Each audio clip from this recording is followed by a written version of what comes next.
Vous n'avez qu'un Père, celui qui est aux cieux. Vous n'avez qu'un seul Maître, le Christ. Alléluia, Alléluia, Alléluia, Alléluia,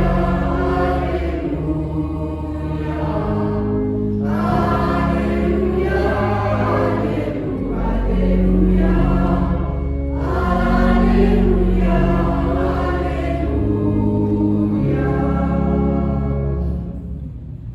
Le Seigneur soit avec vous. Et avec votre esprit. Évangile de Jésus-Christ selon saint Matthieu. En ce temps-là, Jésus s'adressa aux foules et à ses disciples, et il déclara: les scribes et les pharisiens enseignent dans la chair de Moïse.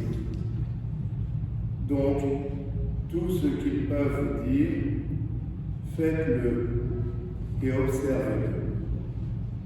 Mais n'agissez pas d'après leurs actes, car ils disent et ne font pas.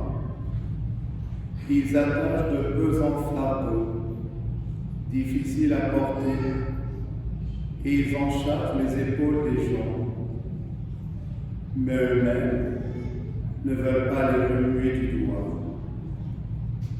Toutes leurs actions, ils les font pour être remarqués des gens. Ils élargissent leurs phylactères et rallongent leurs franges. Ils aiment les places d'honneur dans les dîners, les sièges d'honneur dans les synagogues et les salutations sur les places publiques.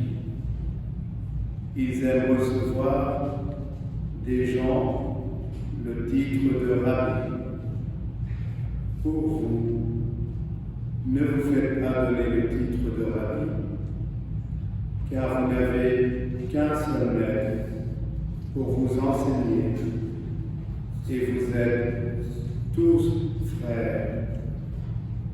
Ne donnez à personne sur terre le nom de Père, car vous n'avez qu'un seul Père, celui qui est aux cieux.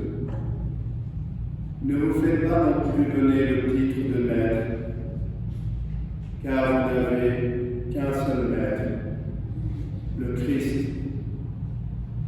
Le plus grand parmi vous sera votre serviteur. Qui s'élèvera sera abaissé. Qui s'abaissera sera élevé.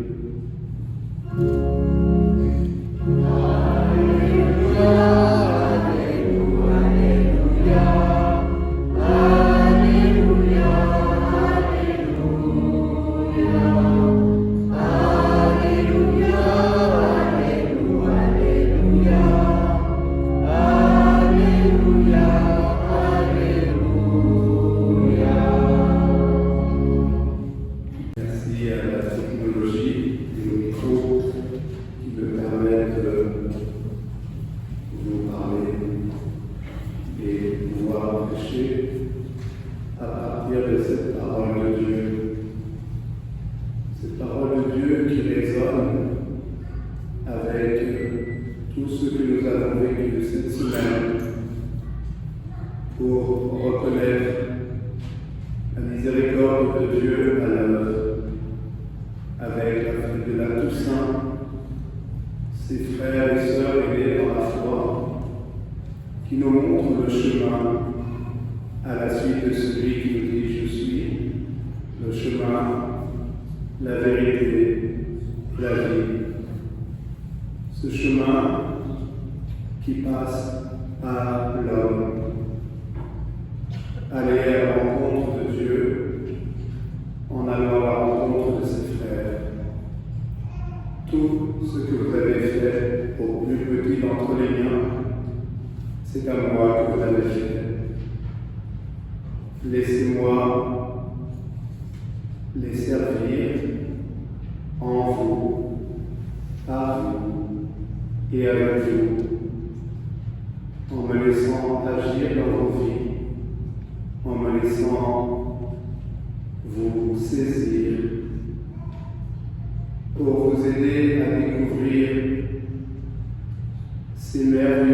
instruments de mon amour que vous êtes les uns pour les autres, que vous êtes pour le monde.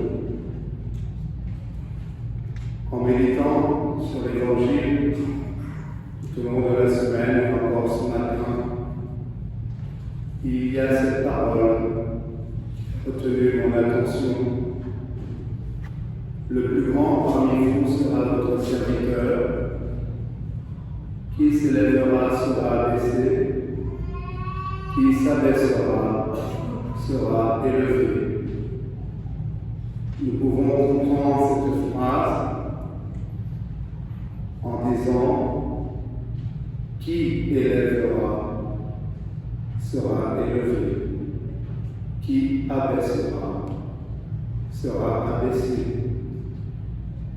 Prenons garde à nos attitudes. Nous sommes responsables les uns les autres, tous pour un et un pour tous. Cela vous rappelle cette devise des mousquetaires, tirée de ces valeurs chrétiennes pour sauver la vie. Tous au service du corps entier, tous responsables les uns les autres, non pas pour juger, non pas pour condamner, non pas pour abaisser, mais pour élever et relever. Et les enfants de l'éveil à la foi, nous avons accueilli au début de cette célébration, ce sont ces jeunes pousses que nous voulons justement éduquer et élever dans la foi de l'Église, pour qu'à leur tour aussi, ils puissent découvrir qu'ils sont serviteurs de nos communautés, serviteurs pour tous les enfants de la terre, serviteurs de la paix.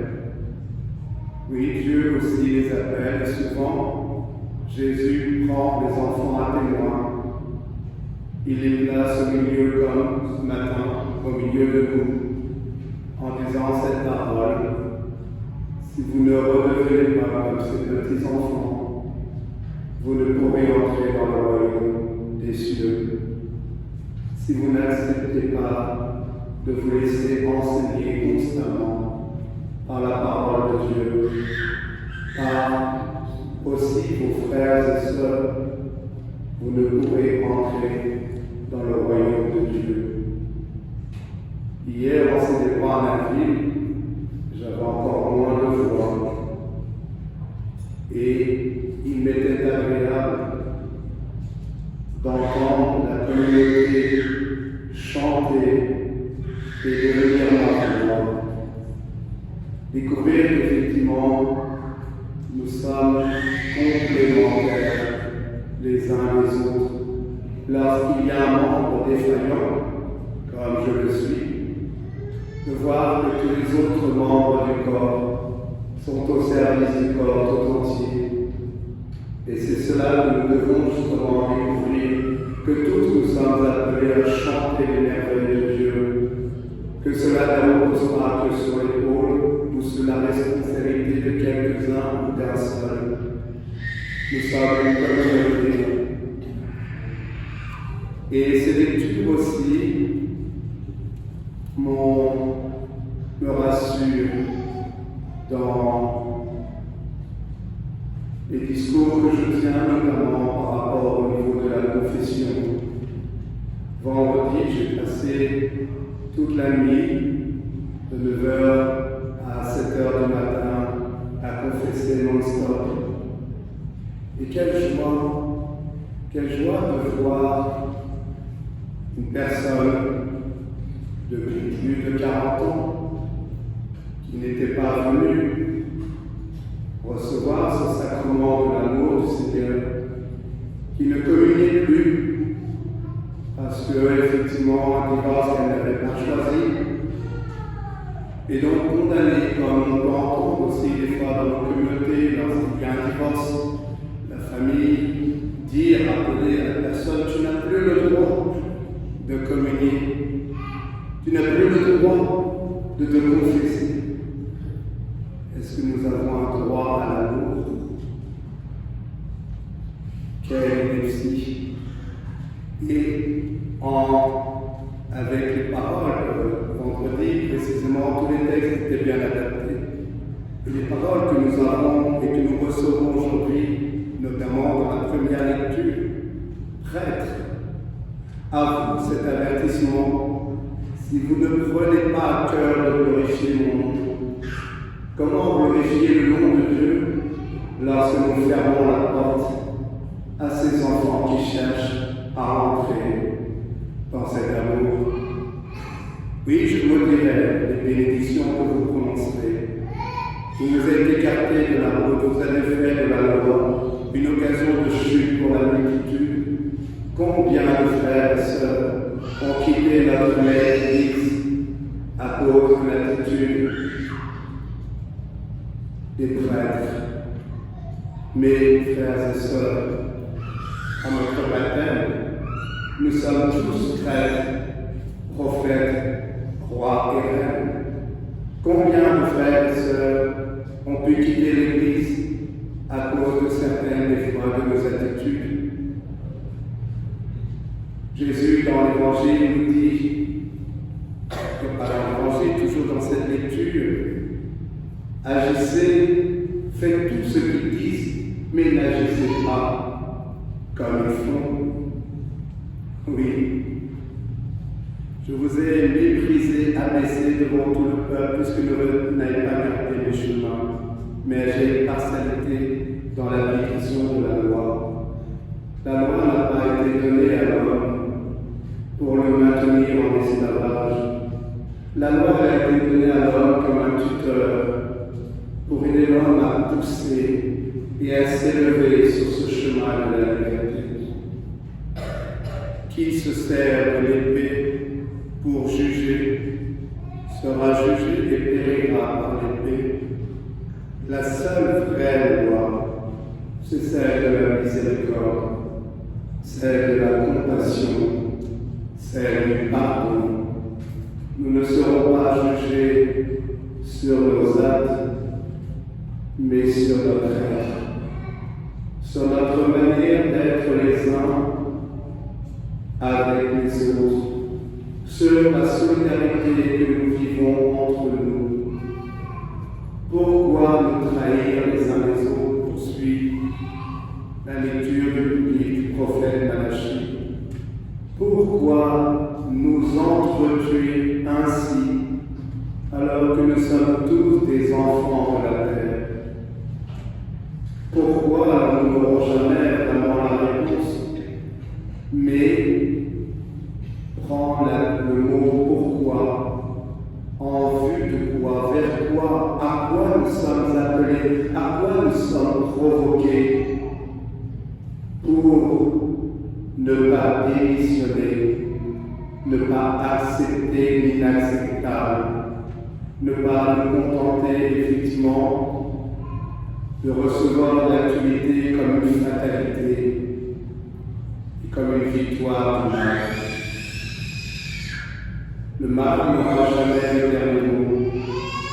Le Christ a vaincu la mort, il a vaincu le mal, il a vaincu tous nos péchés, si nous acceptons de lui remettre, si nous acceptons de lui remettre tous les péchés du monde. Paul, dans la lettre de Saint-Lucien, nous dit: l'un de douceur avec vous, comme une mère qui entoure de soins ses nourrissons, vous nous étiez devenus très chers.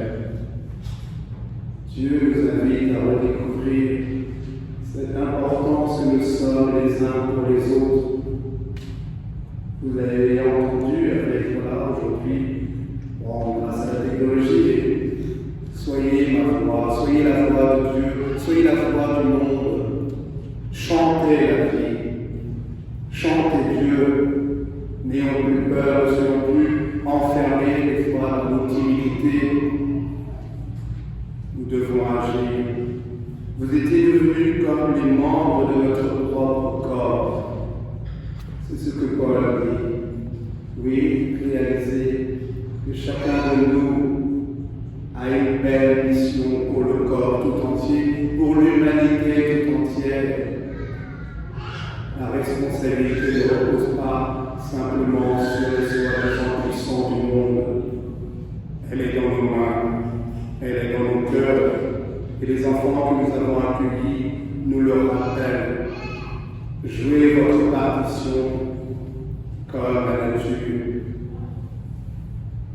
La parole de Dieu, vous l'avez accueillie pour ce qu'elle est réellement. Elle croit en vous, c'est elle qui vous a choisi. Alors faites-lui confiance, laissez-la agir en vous pour qu'elle vous transforme. Une parole de vie qui sauve et qui apporte le salut.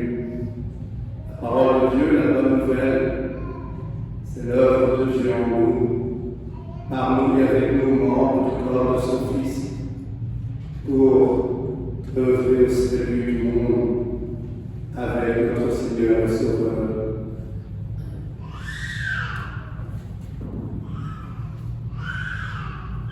En Jésus, parole et acte ne font qu'un. Il y a une unité. Demandons au Seigneur de nous aider à mettre en pratique cette parole, à faire cette unité en nous, pour offrir l'unité dans l'Église et dans le monde. Ne nous décourageons pas en voyant nos distances entre le dire et le faire. C'est notre combat à tous, mais nous pouvons y arriver si nous sommes solidaires les uns des autres, si nous nous encourageons les uns les autres, si nous prenons comme modèle ces enfants qui nous sont donnés pour ne jamais démissionner. La parole est à l'œuvre dans le cœur du croyant. Jésus est la parole de Dieu en acte. Il agit en nous si nous lui faisons confiance en le laissant nous transformer. Telle est notre vocation de chrétien, voir ce que nous sommes en devenir. Oui, ne vous laissez pas attacher de pesants fardeaux difficiles à porter. Vous êtes l'Église, nous sommes l'Église, appelés à témoigner. Tout ce que vous avez fait au plus petit d'entre les miens, c'est à moi que vous l'avez fait. Tout ce que vous n'avez pas fait au plus petit d'entre les miens, c'est à moi que vous ne l'avez pas fait. Demandons au Seigneur de le laisser faire dans nos vies, nous apprendre à mieux faire, nous faire entrer dans cette joie de la solidarité des membres du corps. Jésus nous enseigne le chemin de l'unité et du service. Oui, c'est ce chemin qu'il a emprunté en se faisant l'un des nôtres, en rencontrant son Père, en venant à la rencontre de notre humanité, en priant son Père pour nous apprendre à prier. Amen.